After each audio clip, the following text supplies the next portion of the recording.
Hello, everyone. Welcome to Miami Beach Urban Studios Live Art Talk. I'm Colette Mello, and I'm here today with artist Tracy Linder. These art talks are made possible through the generous support of the City of Miami Beach Department of Tourism and Office of Cultural Affairs. Tracy Linder is an artist living on the prairie near Molt, Montana. Inspired by her experiences growing up on a family farm, Linda's sculptures and installations reveal a narrative of the working land and our complex relationship to the environment. She studies species, both plant and animal, wild and domestic, to gain a sense of our mortality. Linder uses organic materials such as bone, leather, seeds, leaves, grasses, often combined with resin and beeswax to convey the strengths and the vulnerabilities embedded in the circle of life.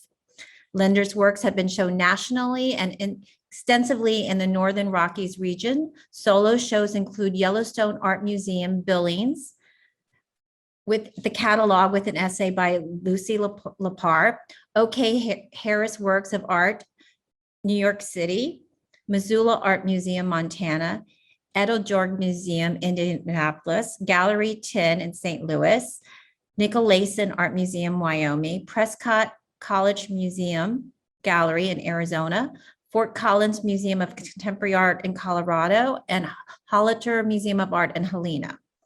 Linder is a 2021 recipient of Tenswork Artist Grant. Her work was recently the subject of an article in Sculpture magazine.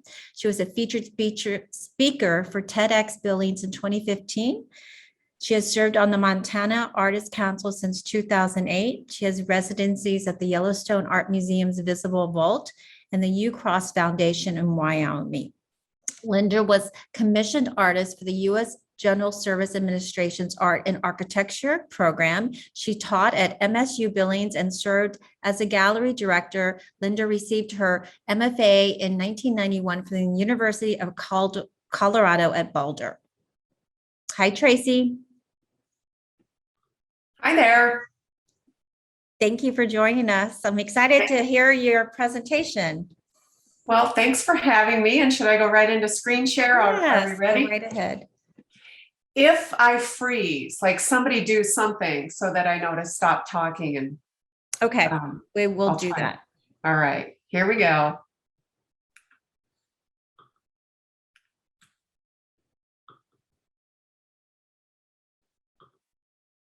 Okay, we're there? Yes, look good. All right.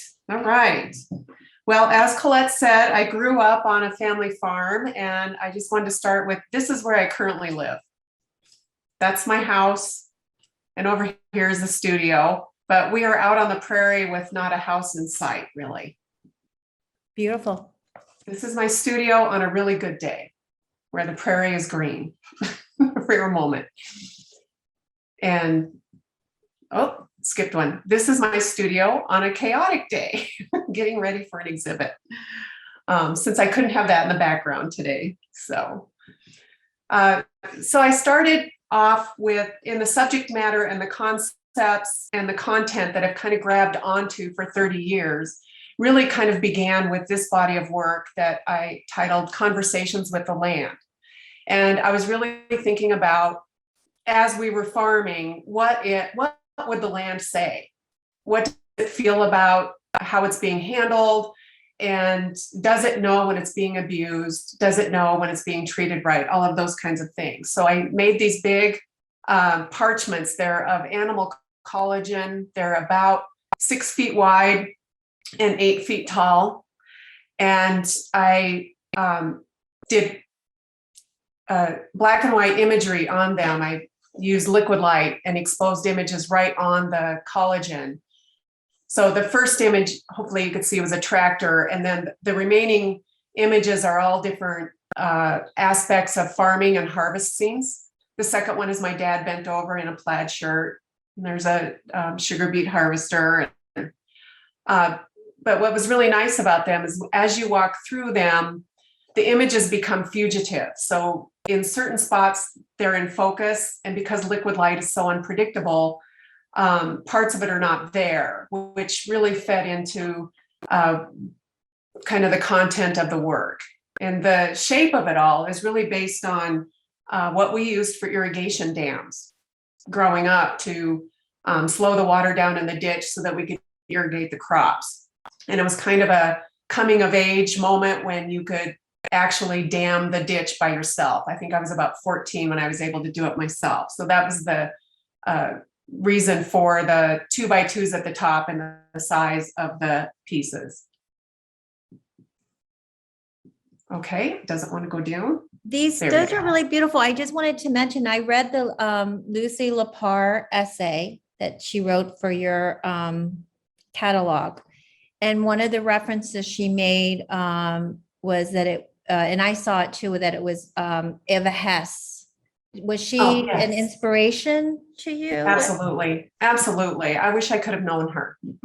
Yes. I think she died the year of my birth, if I remember right. So but yeah, I love the transparency and amber light, and Eva definitely had some of that in her work. And I remember very well the first time I saw her work in person in New York at the Whitney, and just stood there for hours because I was overwhelmed by it. So this series is tractor hides. So I took molds off of tractor tires and stood them up. They're human scale. So they're about 5.5 to 6.5 feet tall. And then in between each of the treads, these are photographs. And it's a repeated photograph in each tractor hide. But again, the liquid light allows it to be a little bit fugitive and a little bit difficult to discern. This image was taken at the University of Wyoming a few years ago. But there you can see that's a rib cage of a deer that was hunted and harvested in between. I did get to show those in New York early on at a great little gallery there. So they're amazing. In a show called Body Snatchers. So really taken out of context, it worked. Then I did a series of shovels, and kind of all of my work, I try to take things that seem really stable and make them unstable, strong, making them vulnerable. So taking the steel shovel head and making it into beeswax, and then embedding in it either photographs of harvest scenes or working hands. And I also directly embedded crops and horsehair, different things. And behind, I collected coveralls from local farmers that were still farming and hung them in there. And what was great is that they love to go visit their coveralls in the museum. So I got them in to go see them. All right.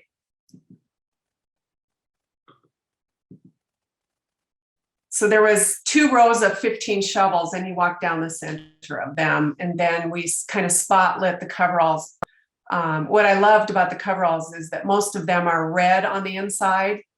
And I just wanted to highlight that. But what I didn't expect, I was thinking of a kimono style, how much they looked like a crucifix. So it was, really a daunting room to go into.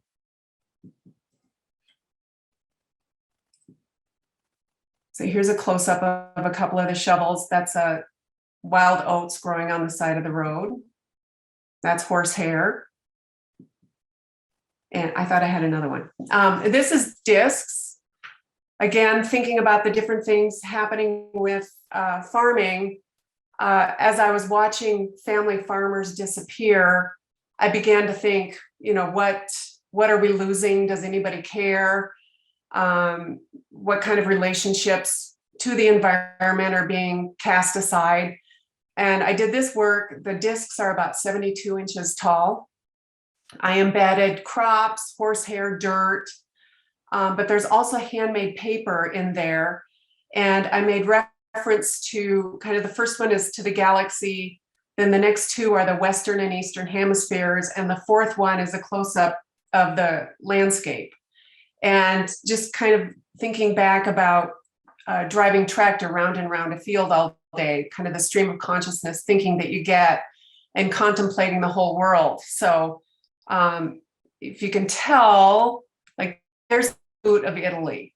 I just did it real subtle in the paper so that all of the continents are there.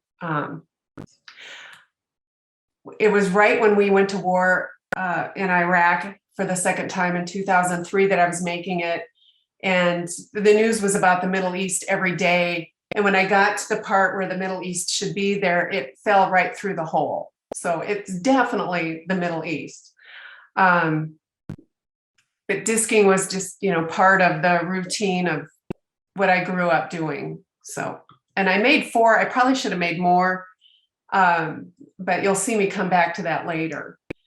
This is a series of gloves that I did. There's a total of 50 in the series, and really just wanted to recognize the labor that goes into farm work, but also then expanded it quickly because I had other laborers contacting me saying, I want to be a part of this work too. So I have some landscapers in there, some grips from the theater, different occupations that are doing hard work, started sending me their worn out gloves. And part of what I was thinking about is that the gloves come to us, it's already been a skin in a former life. So whether it's calf skin, deer skin, pig skin, there's all kinds of different goat, all kinds of different animals go into making our gloves. And the animal was protected by that skin for their lifespan, and then their skin got to protect our skin. So really kind of thinking through that idea, as well as trying to present all the different stories of the gloves in themselves, the way they're worn, the gestures. I would put my hand in each glove and try to figure out where that glove wanted to be. You know how when you lay your gloves down, they'll still have some form of your gesture. And then they're all coated in resin, so they're stable in that position, but they really are just the gloves. I didn't transform the material this time. A lot of my work is about making materials do things that they don't want to do, and working in series. This is a series of beets, and this is based on sugar beets. There's 32 of them. And when I approached making this work, it was at a time when my dad was diagnosed with cancer. And I started thinking about all of the inner things that we're not exposed to, that we don't get to see. And beets are one of those things, just like carrots. You don't know what's growing underneath there till you dig them up at harvest time, and it's kind of a nice surprise. But also thinking about what's going inside people's bodies. Having my dad diagnosed, and then my neighbor had me checking his heifers at the time to see if they were ready to calve, and make sure that somebody was present to make sure that the calf got delivered okay. And another neighbor found out she was unexpectedly pregnant. So we were having all kinds of conversations about hidden things going on inside that we don't get to see. So inside each of the beets, they're a little bit transparent, but I put lots of organic matter inside them that can be identifiable if you look at it long enough. So I've got, feathers and pieces of plants and sunflowers and bones. There's all kinds of different things going on there that if the light hits it just right, you can maybe get a sense of what's going on inside. And if you guys have questions as we're going, please holler at me. So I grew up on the farm that had sugar beets and corn primarily were our crops. Now I live out on the prairie, and when we first got out here, wheat was kind of the king crop of the dry land. So when the neighbor asked if I would help him with harvest, he offered this vehicle to me. I'm like, okay, I can drive that. And he said, it's got air conditioning. And I think at the age of 50, I said, you know what? I've worked all these years. I've worked harvests every year of my life, and I've never had air conditioning. So I'm in. So I drove that. And then I eventually graduated to driving the combine as well. So I made a series of wheat heads, and they stand about 7 feet tall. They're covered with leather.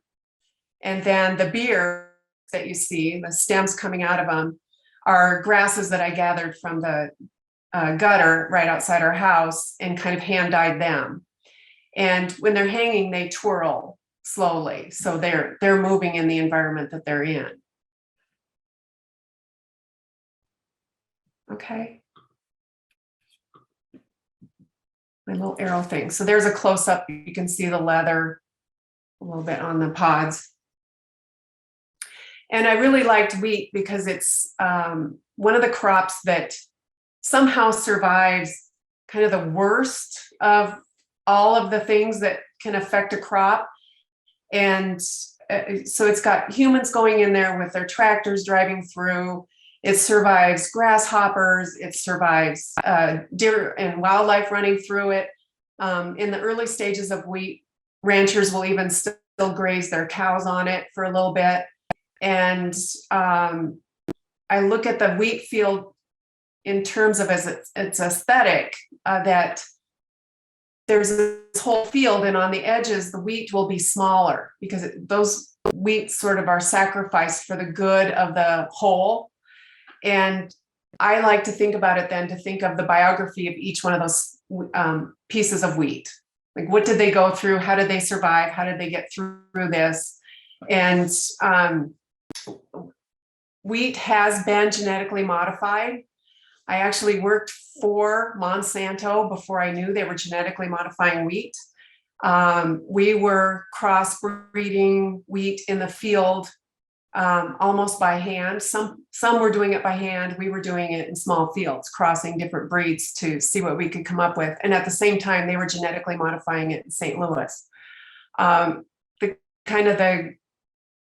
best result of that is that the world market said, we will not take your genetically modified wheat at this point until it's proven that it's okay. And I don't think that those tests are really through being proven yet. But to date, there doesn't seem to be a whole lot of ramifications from the genetically modified crops. It does allow for less use of pesticide, but then we're adding in bacteria into our food source, and we don't really know the long-term effects of that. So I'm kind of leery of it, but it may be one of our best practices going into the future. We'll know at some point. All right, my little down arrow. So the leftover leather that I had from making the wheat, I just couldn't throw it away. And I ended up using it in the Sacrificial Limb series. And this is a series where I gathered limbs from trees that had to be separated from the tree somehow, either from a storm, from a deer rubbing its antlers on it, from a machine going by too close, storms taking them down, and they had to lay there long enough that their bark was off of each of the limbs. I wrapped them tightly in leather and hand sewed each limb. And I named them because I spent so much time with them. This is Maria. This is Miriam.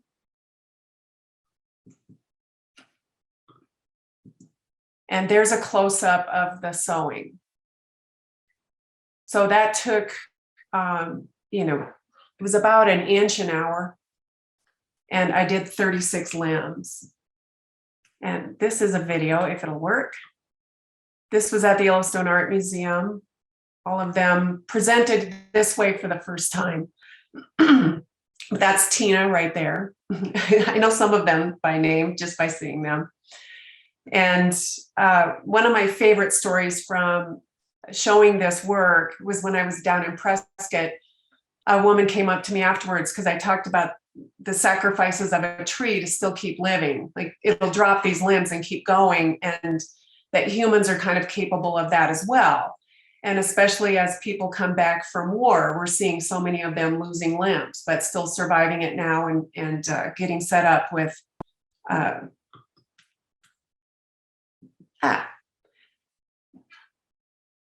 artificial limbs.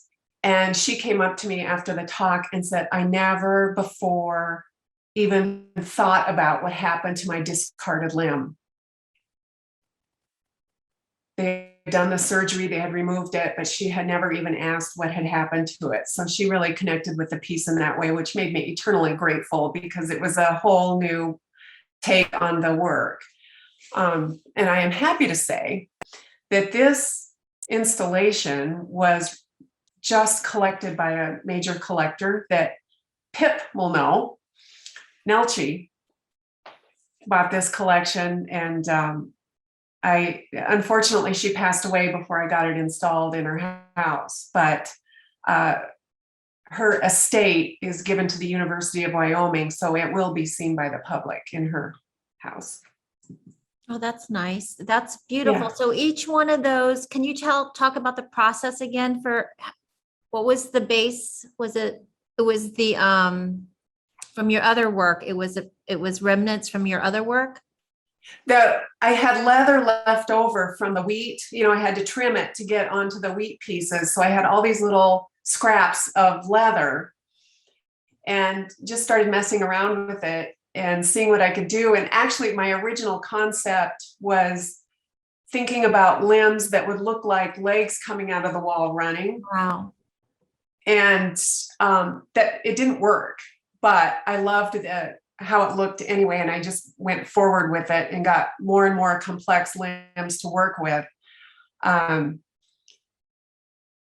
always trying to cross over kind of animal, plant, human, machine, all of those different things to come into my work. So this was a nice crossover of plant and animal, using the flesh onto the limbs, and the same with the wheat, kind of that same interaction of it kind of takes all of us to get along in the environment, and those balances and those reliances that are sort of hidden that we don't think about every day.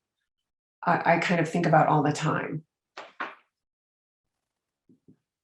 Get my little pointer out. Then I worked on a wings installation, and in coming up with this, I was thinking during harvest especially, I'm sure you guys see it all the time when you see a flock of birds work in unison and they're just kind of have that choreography when they land and when they take off, you get that cloud effect.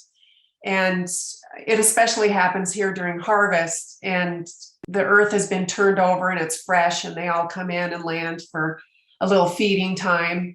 And it just becomes a regular part of your harvest time. And I wanted to kind of figure out a way to reflect that nice uplifting moment. So these are made of resin and just the wing coming out of the wall. There's a close-up.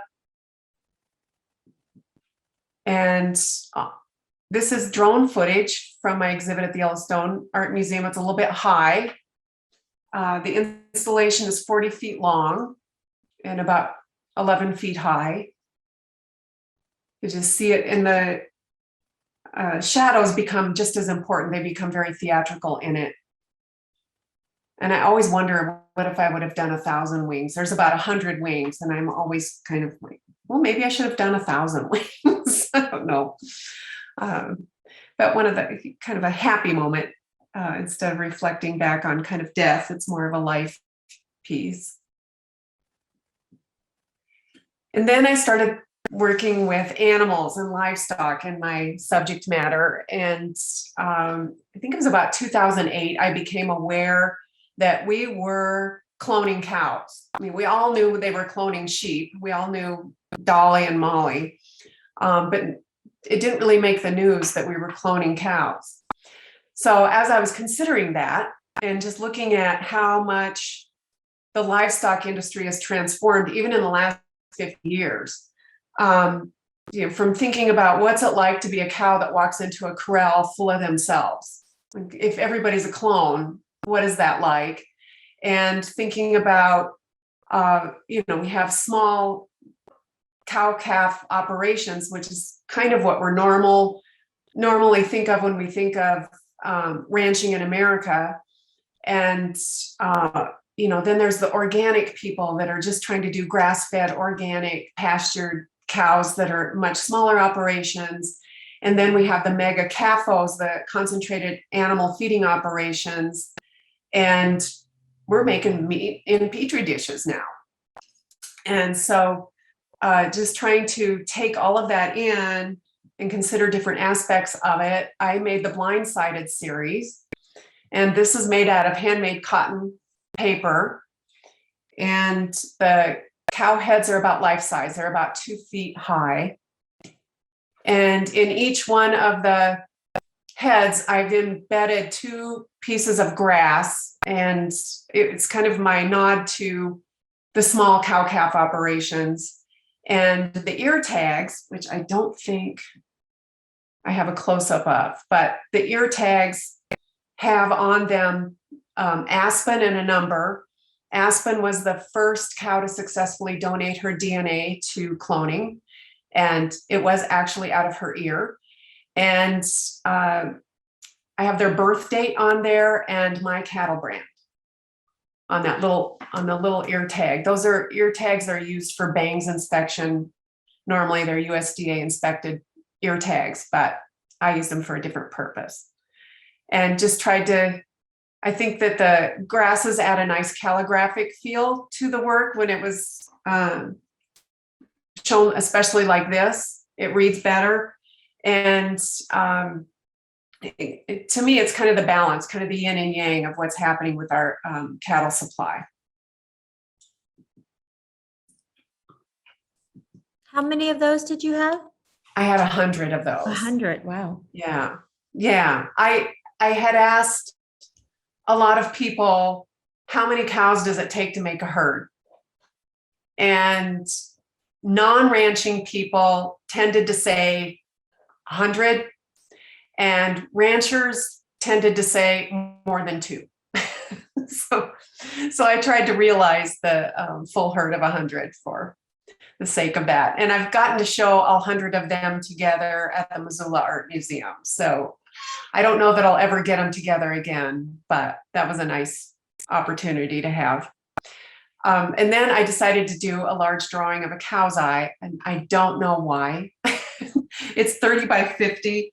I thought it would be a nice, relaxing, after dinner project to work on, but it was an intense adventure. And come on, my little arrow doesn't want to work. There we go. There it is, finished. And I used a 0.3 millimeter mechanical lead pencil for the whole thing. So each hair is made up of little marks. That's a close-up of where the eye is. But kind of thinking of the bullseye, I made the cow's eye. And part of me always wants to recognize the biography of everything that I'm dealing with. So in looking at cattle, if you see them as an individual, if you can sort of think of their lifespan and how they react out in the pastures and in the confines of a feedlot, is very different. And we get to see the best out here because it's cow-calf operations surrounding us. And, cows really do babysit the calves of others, and they have a very communal lifestyle, and also it's fun when they decide to play and watch them do that, which only happens maybe a couple of months of the year when they're not very pregnant and weaned. Then they get a little crazy, but they can be quite wild and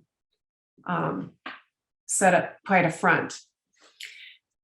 So my next door neighbor does calve right here at our place, and I get to watch that happen every year. And I was thinking about how when that calf is born, it's like the most vulnerable moment.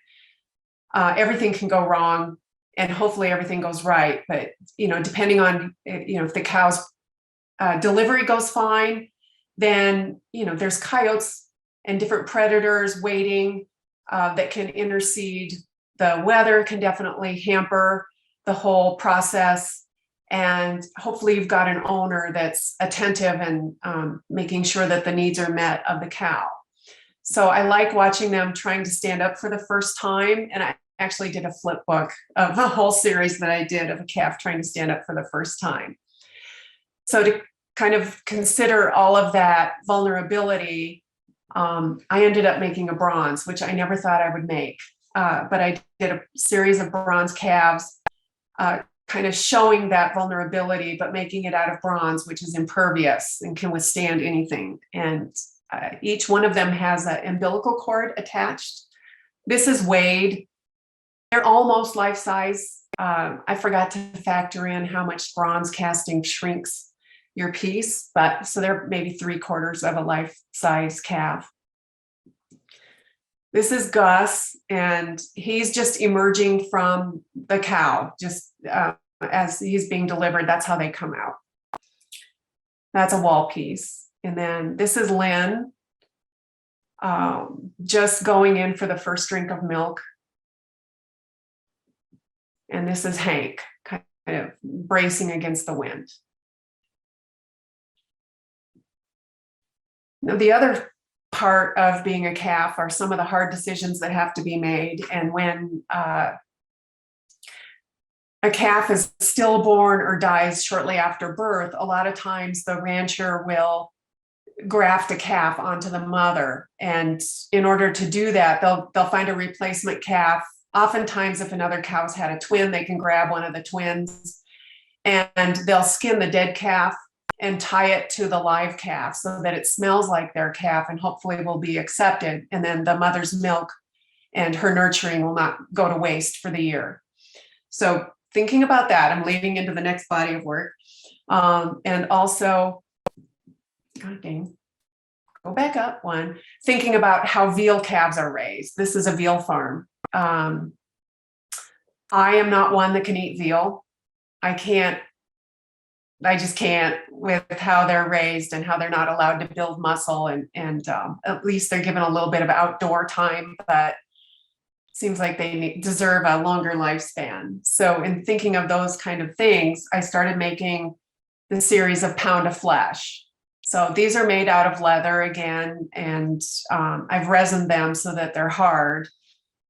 And they kind of look like the calf skins that would be discarded on a ranch after the calving season would be up. Although their calf skins would have hair on them, mine don't.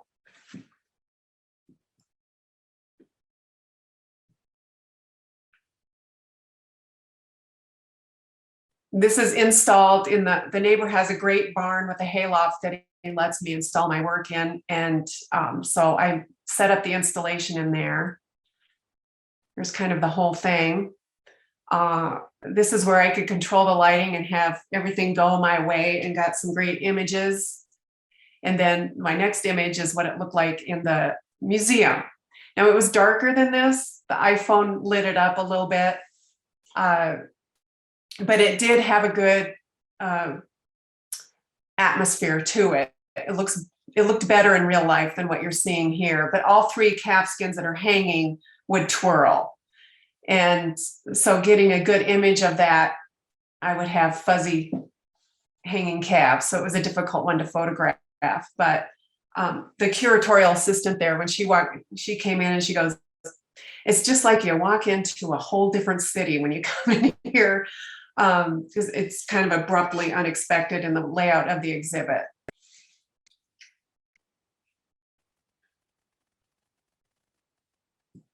And then the shell, which was used for the poster.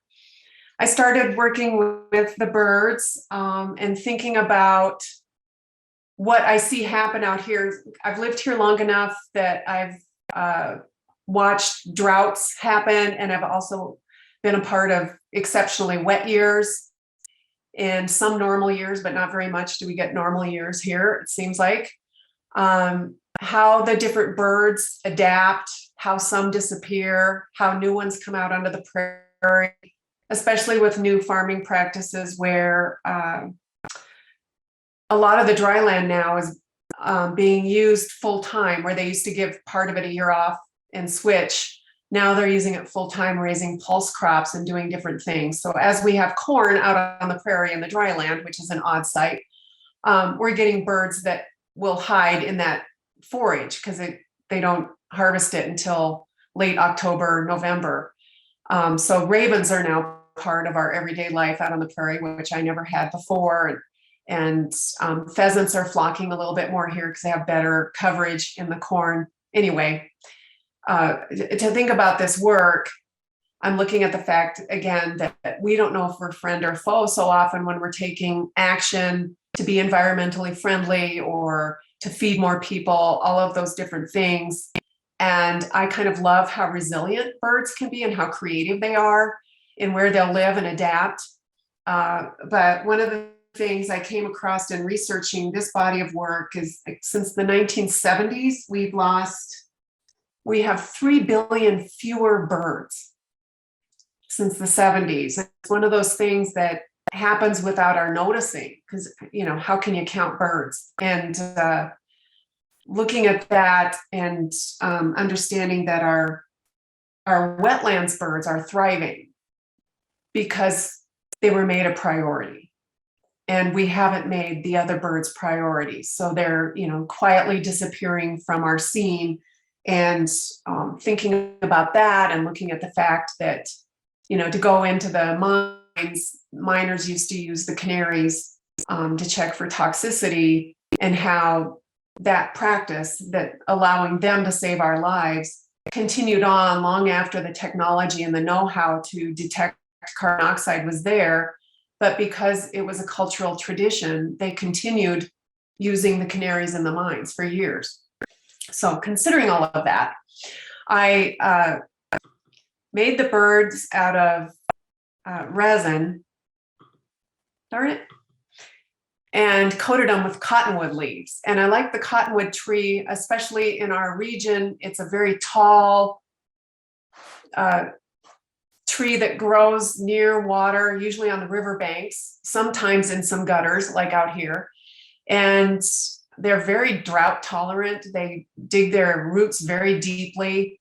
And, for early settlers, they were an easy sign of water because you could see them from a long distance. And those leaves worked really well for this project. Also, in all of my experimentation to get the leaves to adhere to the bird form, I had people sending me leaves from all over the United States, like, here, try this.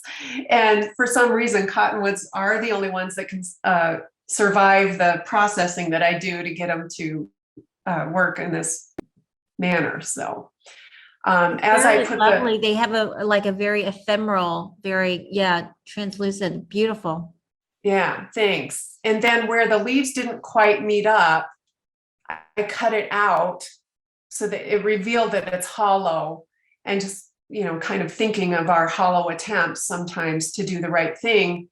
And shill shell comes from the fact that a shill is kind of an imposter and a shell is a protector. And we don't always know which one we are. We hope to be the protector. And I forgot the next thing I was going to say on them. Oh, no, I think I covered it because I talked about the 3 billion fewer birds. Well, I have a comment that they mentioned how beautiful your shadows are on the birds as well. Thanks for noticing. I do always say, if you're going to be a 3-dimensional artist, shadows are part of your life. And I do always try to make them work for me. And I rarely have to work to get rid of shadows, because they can be such a great interplay with the piece. So that's a close-up of one of the birds. And there they are at the Yellowstone Art Museum. And this piece too was purchased by Nelchi. So I recently installed this installation at her house as well. So I love that I have 2 installations. Nelchi understood me and understood that the installation needed to happen, because I do sell the birds individually, but she was like, no, I want all of them. So I had to quickly make 30 more for another exhibit that I had lined up, which was a great problem to have. And then I did a spinal column, and I took molds with animal collagen. I took molds directly off of cattle backbone vertebrae. So it was kind of, the animal collagen is part of what's left in the slaughtering process. It's one of the things that they make something useful with. And I liked that I could take that sort of leftover protein and make it back into a bone shape. So they are very lightweight and soft, not hard, kind of the opposite of the bone. And they look animated when they're separated and turned 90 degrees rather than making them line up back up into the spinal column. So there is the spinal column. That is 12 feet high. I have enough to go 14 feet high, but the museum only had room for 12. And then this is the horizon piece. And I had long collected bones from riding horse around, and I knew where where they drug the sheep when they died, and where some of the cattle piles are, where the dead piles are. And I had collected bones through time. But when I decided to put this piece into the exhibit, I had to really flesh it out fast. So I ended up on all kinds of different weird purchase websites to get bones. But these are 2 bison bones in the center. And then so it's wild and domestic bones. I tried to get a broad range of animals from the prairie. And then I coated them with beeswax and embedded seeds. And again, wild and domestic seeds. So seeds from my garden, seeds I collected from the fall when the grasses released their seeds, and the weeds, and all kinds of crops and native plants were collected. And this piece became 40 feet long. The bones, there you can see, that's me with it. And I think I have a fly through of it. I kind of lined them up so that they look like a soundtrack or a heartbeat or EKG rhythm. And just kind of felt like the sound of the praise, all of the wild and domestic plant and animal combined. And the bones range from, I've got antelope, bison, cow and calf, elk, deer, bobcat. What else have I got? Raccoon, sheep, skunk, turkey. So there's a whole bunch of different animals. It would have been fun to be able to get all of the animal species, but I don't know that I could even catalog that, let alone get a hold of them. So. And then the last piece I did for that exhibit last year was the Plowshares. And I have always loved the shape of a plowshare, and have much earlier in my career had done some work with actual size plowshares. But here was my opportunity to upscale the size of it. And I used 4 plowshares because that's what I drove when I was little, was a 4-bottom plow to work the fields. And contemporary farming practices have greatly moved away from plows because it leads to soil erosion much too easily, and it's turning over big chunks of the dirt. And really, farmers are finding out if you don't till, the soil keeps all those microbes embedded inside, and it's a much healthier soil, and you don't lose as much to erosion, as well as there's carbon sequestration, and the moisture stays in the soil. So it's kind of an outmoded, only if you need to break new ground for farming would you use a plow. So engaged that idea, and then as I was making them, I embedded 3 of the birds in each one. I don't know if I was thinking about the Holy Trinity or exactly why I chose 3, but it worked design-wise and aesthetically anyway. And then each of the plowshares is an element. So I kind of did a real subtle reference to the elements. The first one you see here is fire. So at the bottom, I have burned twigs, and then that's ashes that flow up to the birds. And I'm using both crops that are grown here, native grasses, as well as weeds in the pieces as I go, because we're dealing with all of that. I believe this one is air, and I used a lot of different seeds, especially safflower, because they're white, to signify that the wind spreads the seeds. Then the next one is water. So those are actually little pebbles embedded in, going up to the birds. And the last one is earth. So I just embedded a lot of dirt in with that. So kind of subtle references, but they're there. That's a back shot of it. How am I doing on time? Okay. I think you're good. We have a few more minutes. Those are lovely. They look like wings, like similar to your other series. Yes. Yeah. They're 9 feet tall. And what I did is I threw in the process a little bit here, if you want to see some images of the process and the making of them. So my studio space is 13 feet wide and about 23 feet long. So it's not a big workspace. Here's a real plowshare, and that's about 3 foot long. That table is 4 feet wide. So that's what a real plowshare looks like that I'm using as my model. Well, I skipped one. I took steel rod and bent it into the shape of the plowshares.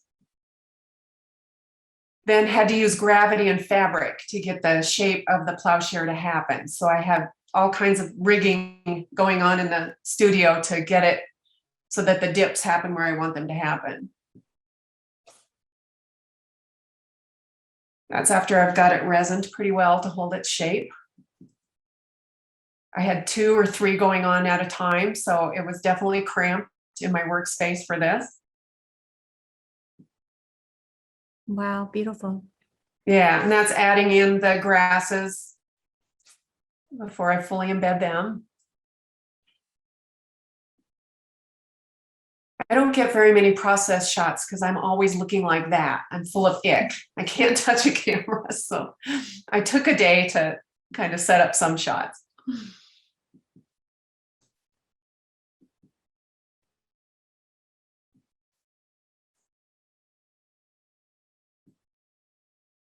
All right. Lovely. So I want to say congratulations on your grant. Can you talk about that a little bit? How that worked, or did you apply, or how did that come? Yes. So the TinWorks Foundation, I think during we have somebody in the waiting room.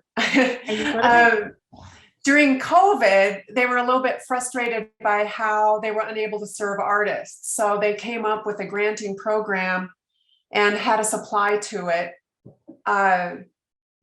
They gave away 5 $10,000 grants. They had different categories. I was awarded one for just being a contemporary artist, along with, I believe, Ann Appleby. And then the others ones were in different categories. There was a Native American heritage one, and lost craft. They had different, very specific ones, but it was the first true foundational support that I know of for visual artists in the state of Montana. So I was very excited to see them do it. I'm hoping that they find the resources to do it again this year. Well, it probably open around March, I think. So, but they're great people. It's, I believe how it kind of started was some of the board members from Mass MoCA and some people, I think, from San Francisco probably have homes in Montana and came together to make some great things happen. And their programming is spectacular. They've had some really wonderful exhibits, but I feel very honored to be one of their first recipients. It was a nice boost. Yeah. That's great. Can you mentioned a collector, Nelchi? Can you talk about it seemed like you all had a good relationship. Can you talk about how that relationship developed and how she supported you? Nelchi was a tour de force, first of all. But she's a visual artist herself, a really incredible abstract expressionist painter who, in my opinion, after she turned 80, did the best work of her life. Just astounding, huge 10 foot by 30 foot paintings that were amazing. But she's an heiress to the Doubledays. And she could have done anything she wanted with her fortune. For whatever reason, she chose to collect heavily regional artists. So she found me early on in my career and bought several of my works. And then the last day of my exhibit at the art museum, she called and wanted to come visit. So she brought her and her business partner and her aides, because by that time she was in a wheelchair and on oxygen, and came to my exhibit and spent about 4 hours. And I just pushed her around in the wheelchair and we discussed each work in depth. It was really fabulous. And she fell in love with the limbs and wanted them. And she's like, can we somehow make this happen? I'm like, absolutely, we can somehow make this happen. So I, over the course of the next few months, went down and visited her to place the work, and they changed the lighting for me. They were just incredible. Her staff's incredible. She was incredible. And I was only waiting for the lighting. The electrician was backed up, which is why I didn't get him installed in time for her to see him in her home. And she passed away in April. So, but Pip knows of Nelchie, and Nelchie, I know, has Dwayne's work in her collection. I didn't know if she had any of yours. Yeah, she has one. She has a model. Okay. Yeah. Yeah. So what she did with her whole estate, though, was she gave it to the University of Wyoming, and her home, which is a sprawling ranch house, it's unbelievable, is the Nelchie Center for Contemporary and Literary Arts. Wow. That's impressive. Yeah. I look forward to researching her. So can you talk a little bit about how your work has evolved through the years? Well, in which way? Do you have a specific? Conceptually. I think when I came out of grad school, probably what I was doing in grad school was throwing everything in with the kitchen sink. Mm-hmm. And I think I've spent my time since then distilling down my ideas and learning how to, believe it or not, use fewer materials and fewer visuals, but to have a bigger concept and a bigger content at work in the piece. So, without my explaining the elements being there, you wouldn't necessarily catch on to that.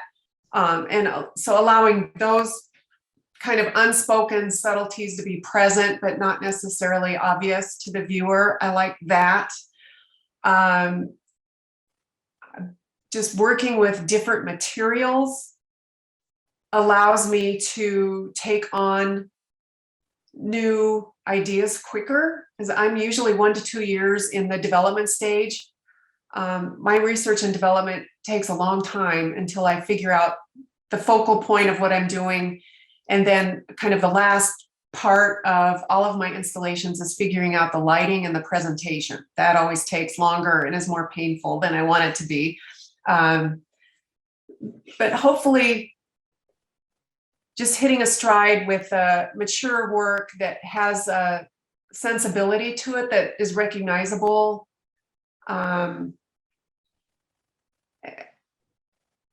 To give I will always want the viewers to have an experiential experience, kind of visceral terms that are overused, but to be touched somewhere that they feel like they're in dialogue and in conversation with the work. And that to me is my biggest challenge, and probably the most gratifying part of being an artist, if that makes sense. No, it does. And I can see, I mean, when you talk about your lighting, and you said that takes a really long, I can see that quality where it's very important with your works. Yes. Yeah. Amazing.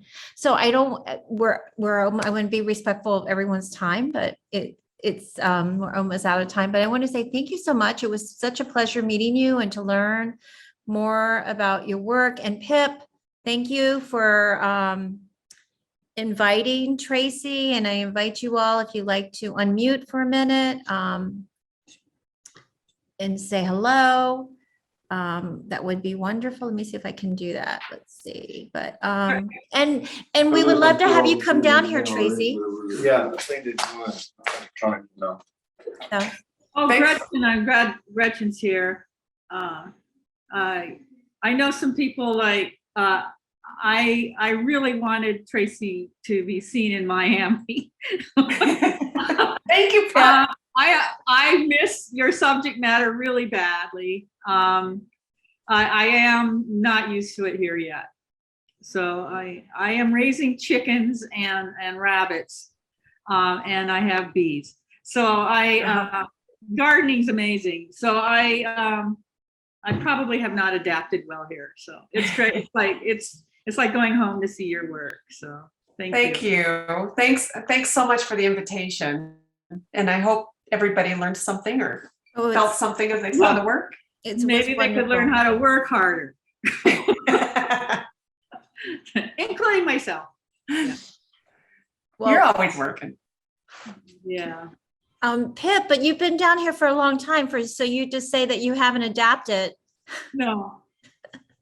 It's No, okay. I'm not a city girl. The West. I do love the people here. You guys are great. People are great. I got sick of the Wyoming people. They were a drag. So, but I do miss like being with nature like that. And knowing the cycles. I guess I have done that with my yard. But it doesn't seem like anybody else is into it. But it's hard to see people not integrated in nature as much as when you're out there, and that's pretty harsh out there, that's for sure. So Yeah. I always hope that I help people connect if they haven't been connected, or reconnect if they have been right. got disconnected. Because I can't walk out my door without being faced full of the circle of life and the torment of wind. Right. Yeah, I don't. Yeah, the wind is really nice to be away from. Yeah. The sudden giant wind we get, every once in a while, maybe up for it, but yeah. So no blizzards, no giant icy. You have to walk backwards wind, So That sounds horrible. Yeah, that does. Hurricanes sound horrible to us. So. Yeah, but we only get them a few times a year, hopefully, knock on wood. So right. yeah. So. Oh my God, it's great to see you though. So great to see you too. I appreciate this so much. Yeah.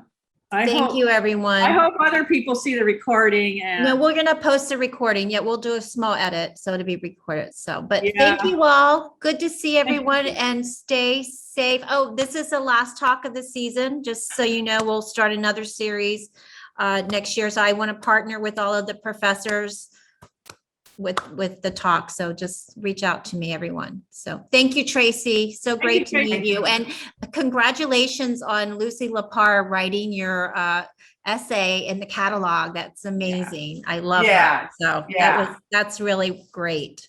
So thank you so much. bye, everyone. Have a good night.